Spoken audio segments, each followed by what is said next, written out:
Hello and welcome. So about a year to a year and a half ago, I read a Rebecca Ross book and I loved it so much I promptly read everything else she had written and also acquired her books to have on my shelf. I loved her books so much. And so today I kind of wanted to give some exposure to what each of these books is about and why I love them so much, and to also encourage, I know for a fantasy genre reader, you would probably love a lot of her books, but for those of you who don't necessarily read the fantasy genre, there are books of hers that I think are marvelous, and I would highly encourage you to pick them up. And so I'm going to go ahead and start with them from her debut novel all the way to her most recently published work.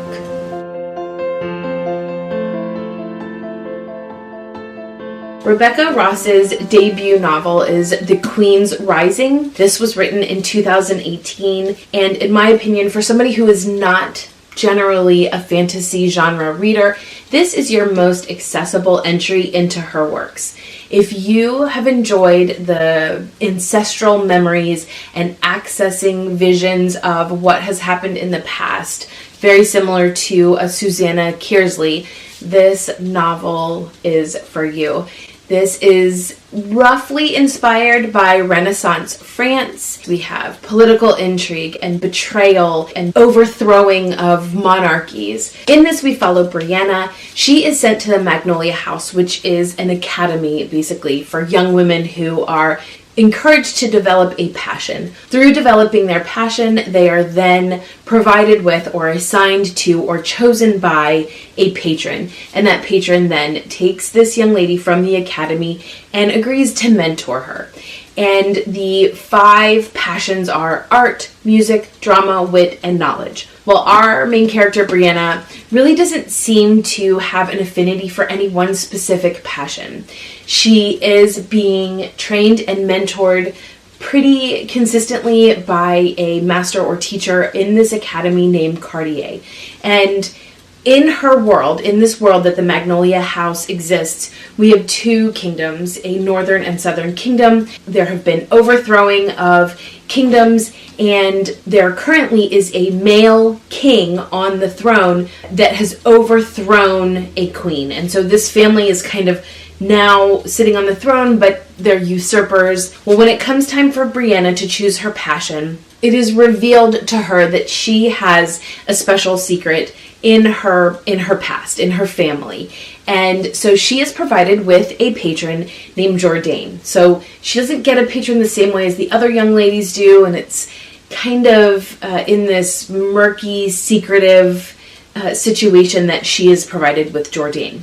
So she travels with Jourdain to his house and is slowly realizing that the world that she thought she lived in and of her patron is actually a faction of people who don't agree with just allowing the usurper to remain on the throne, and that they are old noble families who have not aligned with the current king and really feel like the family that was overthrown years ago really is the true monarchy. And so Brianna is thrown into this. She comes into contact with people from her past in the Magnolia House that are also in this movement, and there's just a lot of espionage and secret dealings and a lot of duplicitous interactions where you're not sure if what you're reading is actually the truth. Maybe there's some bending going on. So as I mentioned with the Susanna Kearsley ancestral memories part of this, it's very important that we understand what happened in the past to figure out why the usurper and how the usurper is on the throne. And that is accessed through this very creative device that Rebecca Ross uses. There is some magical realism in it, a tiny bit of fantasy, but as far as this world that needs a lot of building and is totally different from ours, that's not the case. There is some sort of suspension of belief as far as what, the parameters of our world allow, but I don't think it's out of the realm of possibility. The second part of this is the second novel that she wrote, which is The Queen's Resistance.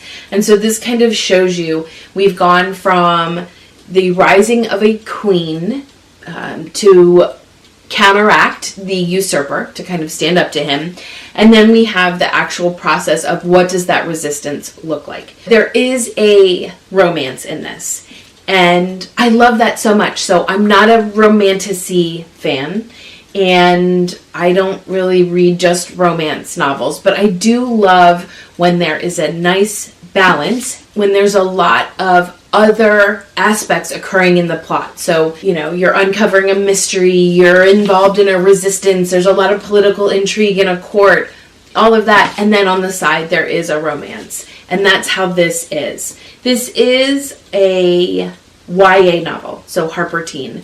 I like YA novels because I think there is an innocence to them. I think the language is usually a safer choice. And of course, the romance is a little bit more innocent. I don't necessarily feel like this is super YA. I feel like the characters are pretty mature and making mature decisions. But I did want to point out it is YA.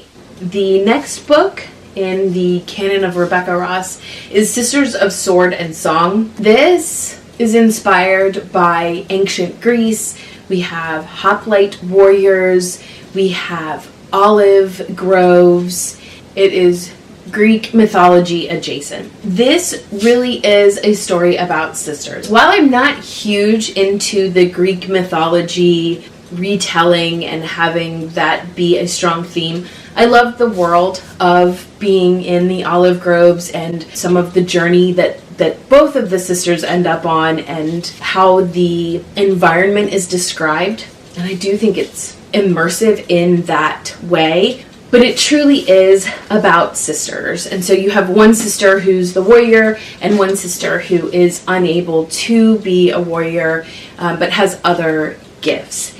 And so again, just as in the Queen's Rising and the Queen's Resistance, magic is sprinkled in this. There's just a bit of it in there for you to be able to kind of connect with things maybe not happening as would physically happen in our world. But again, because it's Greek mythology adjacent, it's really fitting into that theme, just as is in Greek mythology, where things just happen via the gods. There are things that are happening within this setting that are beautifully written and beautifully described, but maybe have a little bit of magical realism in it. So in this, we follow Evadne and Halcon. So there is disability representation here. There is exploration into the Greek judicial system. And at the heart of it all is the love that two sisters have for one another, that even as one is dealing with trauma, another one is really there to figure out what really happened in this situation that occurred that caused the trauma, and to go and after her and to save her. And I loved the sister bond in this so much. Again, there was a little bit of a side plot of a romance, but not something that I would think is really a huge part of the story. It really is about the love between two sisters. This is also a young adult book published by Harper Teen. This is a standalone. So if you're not really into a duology or any kind of series world, this is just pick up, read, and you're done. Dreams Lie Beneath is also a standalone. I believe it is also YA. In my opinion, this feels more YA than the Queen's Rising and the Queen's Resistance, honestly.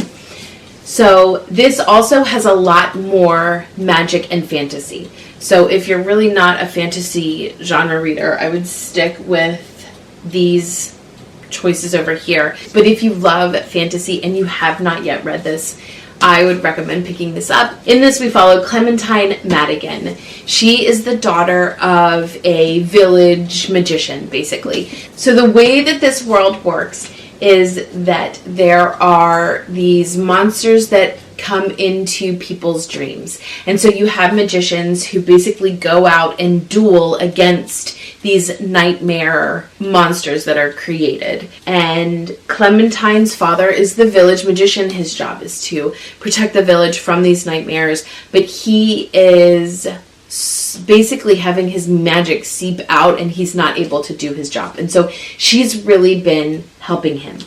Well, two brothers show up in the village, and there's these rules around magician duels, but they basically challenge her father to a duel in order to take over control as for them to be the village magicians and to protect the townspeople from these nightmare monsters. And they succeed. And so Clementine's father is forced to leave. He ends up going back into the city. Clementine goes with him.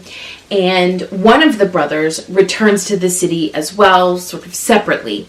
And Clementine discovers that this magician needs an assistant, someone to help him in fighting off the nightmare monsters in this new city that they're in. And so she magically alters her appearance so that she is not recognizable by this young man that she helped her father duel against, and they both lost. And she goes and applies, and she ends up getting this position. And so now she's working very closely with this young man, but he doesn't actually realize who she is, and so she's creating this duplicitous life and not being completely honest with him, which I don't always love as a trope, but it works in this.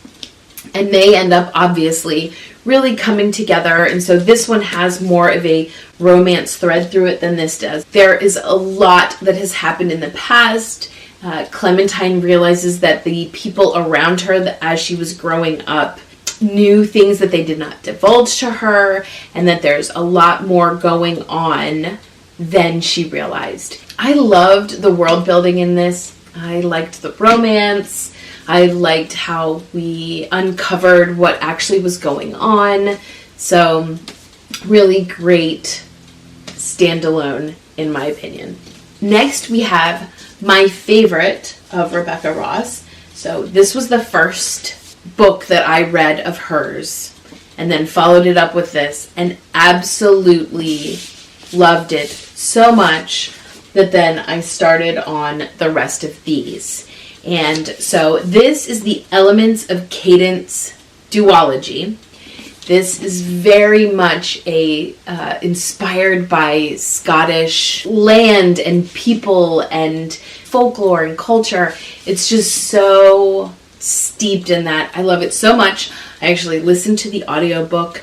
The audiobook reader was phenomenal. I cannot say how much I love this. It was my favorite book of the year that I read it. The setting is an island.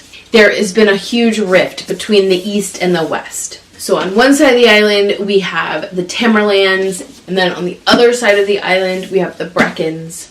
So the people do not interact. There's a divide. You have the people on one side who have good weather and can grow crops, but they don't have good magic. And so they have to really scrabble and work hard for things like security and keeping protected.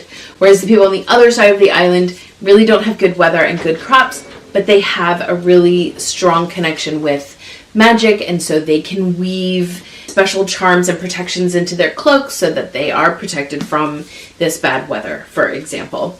Well, we follow Jack Tamerlane, who has left the island. He has gone to the mainland. He has studied as a musician. He is a harpist, and he has really settled himself into staying in academia on the mainland. He really doesn't have a desire to go back.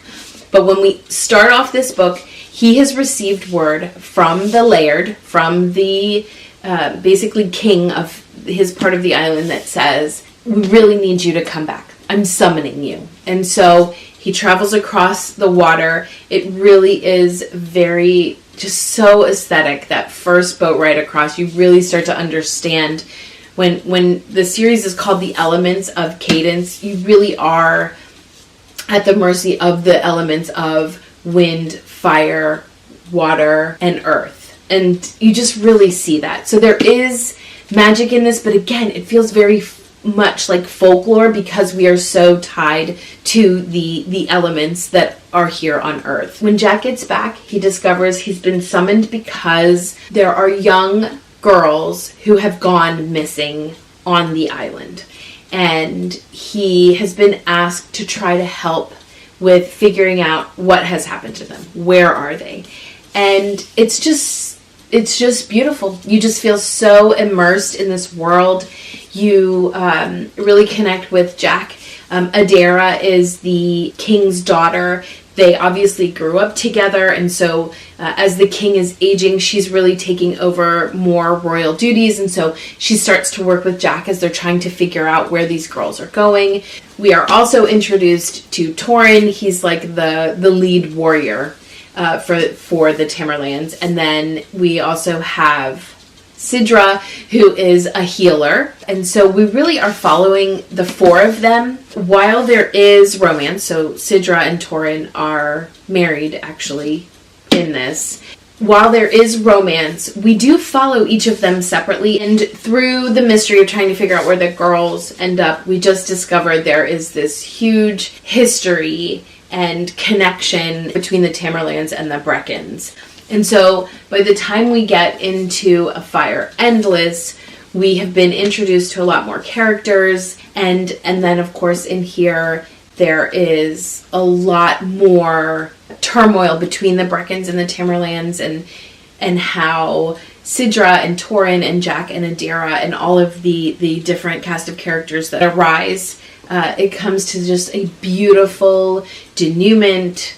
And it's one of the reasons why I love Rebecca Ross, is it just feels like everything kind of comes together in a way that makes sense and feels real. These are, from what I understand, the 2 adult novels that she has written. So the rest of her works, I think, are YA, considered YA. These are considered adult.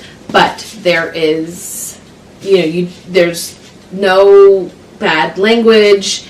The romance, I think, is done very well.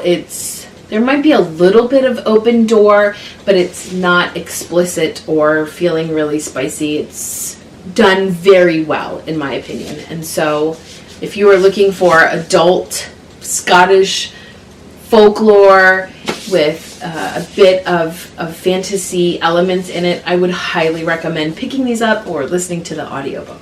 Lastly, we have Divine Rivals and Ruthless Vows. This is also, I think, loosely inspired by Greek mythology because there are gods in here, gods that are warring with one another, but it also feels, there's like a juxtaposition with World War II kind of feel. So it's almost like if you liked Lovely War by Julie Berry, but maybe bring in more fantasy elements into that, then you will love Divine Rivals. We have 2 war correspondents, Iris and Kit. A lot of times this is touted as being enemies to lovers, but they weren't really enemies. They might have been slight rivals, but it didn't really feel that way. It just felt like they were in a war setting, and that's really where a lot of the chaos kind of came in. These are probably what Rebecca Ross is most well known for. This really hit, I think, the book talk and bookstagram world where people loved it. They called it a romantasy. It is not, I don't think, a romantasy. There is world building, there are magical elements that are part of the war scenes, and there's also a lot of romance, but it's not over the top. I think it's done very well and very wholesome. This is also considered YA, but with the war themes and the PTSD, the themes make it a little bit more mature, I think, than your earlier YA books that she wrote have. So again, what makes her work to me stand out is the immersion experience that she gives to readers. You really do feel like you're right there on the battlefield, fighting for your life. trying to do the right thing by reporting what's actually happening.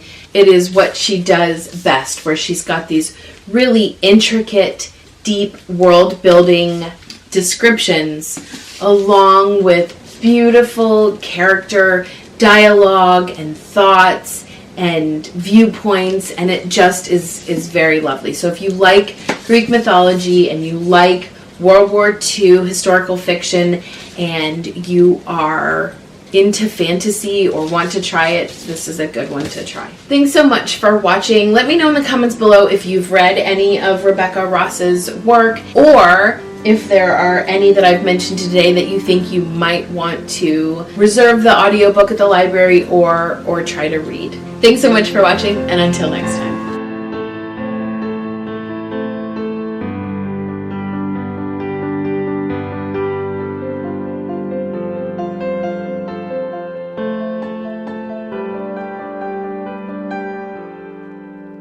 Well, I shouldn't do that.